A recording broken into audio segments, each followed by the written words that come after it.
Ce soir, je fais une initiation au jeu de rôle et j'ai choisi Icons pour mon neveu. Un jeu que j'aurais acheté en triple pour l'offrir à un anniversaire, pour me l'offrir et pour l'offrir à mon neveu, qui va avoir 16 ans. Et effectivement, je cherche d'autres joueurs pour jouer avec lui. Ouais, forcément, je serai le maître de jeu. Alors j'aurais bien 2 joueurs. Hein. Et j'avais pensé à toi, Russe, pour faire le dernier. Et ce soir, je voulais faire un petit peu particulier.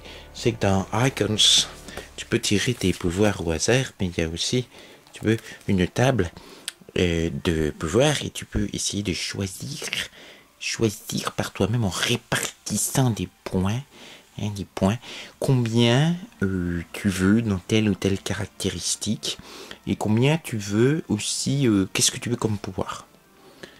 Alors, j'ai pensé que surveillance, qui est sur une échelle de 1 à 6 pour les êtres humains, 2. Sur coordination, comme tu as un chat, qui est une échelle de 1 à 6 pour les êtres humains, tu as une très bonne motricité, bouge-patte, 5. Sur force, qui est la capacité à soulever des trucs et encaisser, 2.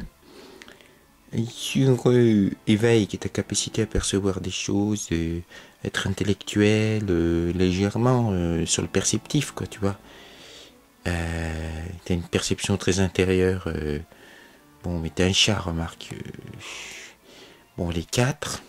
Sur intellect, là, je suis désolé, mais peut-être seulement 2. Et puis sur volonté, qui est ta capacité à charmer, à être mignon et encaisser les coups du sort.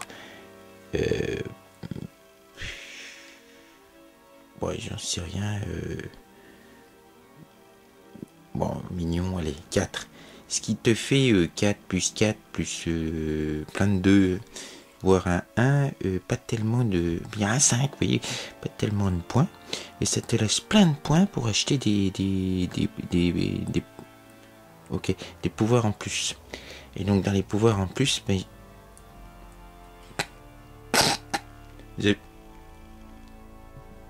alors super tétage ou super sieste, ça n'existe pas aux Russes. Donc je te laisse réfléchir pour ce soir.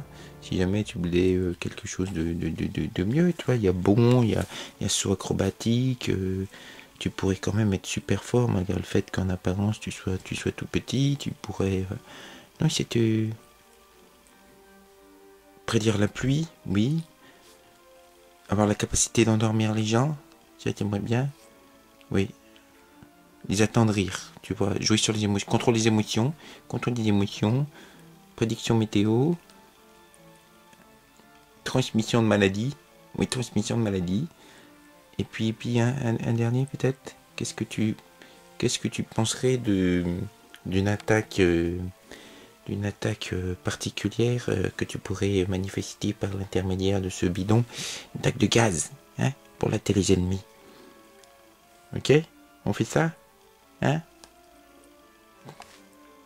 Ok. On va pas s'emmerder mon neveu ce soir, je pense.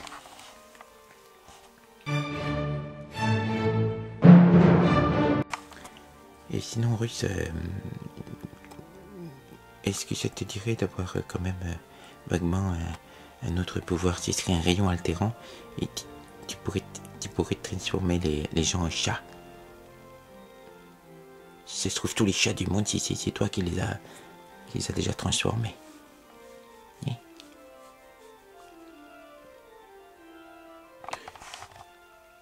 Je sais pas si je vais imposer ça à mon neveu quand même ce soir. Je commence à avoir un doute.